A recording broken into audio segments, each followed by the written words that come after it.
Hello, কেমন কাটছে সবার সরস্বতী পুজো? আমার কিন্তু বেশ ভালো কাটছে।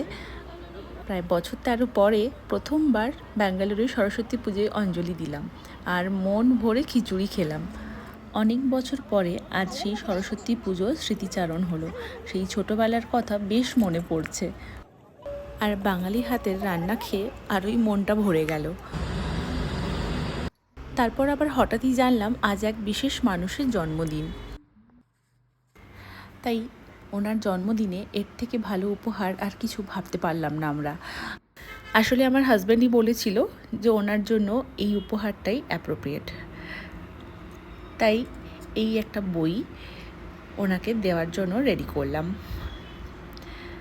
আর তারপরে এখন একটু প্রেজেন্ট করে দিলাম হালকা করে।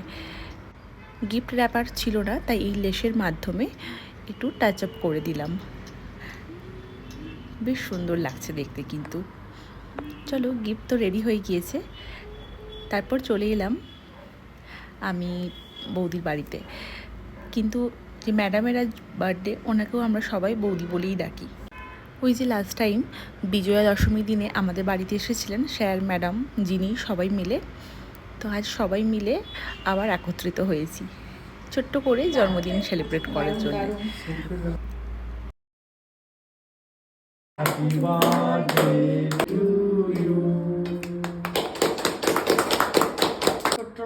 ছোট ছোট সেলিব্রেশন, ছোট ছোট টুকটাক জিনিসের মধ্যেই থাকে অনেক আনন্দ। প্রথমত আজ সরস্বতী পুজো, আর তার উপরে আবার রবিবার দিনটা সব ছেলেদের ছুটি, বাচ্চাদেরও ছুটি, আর তার উপরে ম্যাডামের জন্মদিন। আজ সারাদিন এভাবেই সিম্পলিভাবে আমরা দিনটাকে কাটালাম এবং খুব আনন্দ করলাম।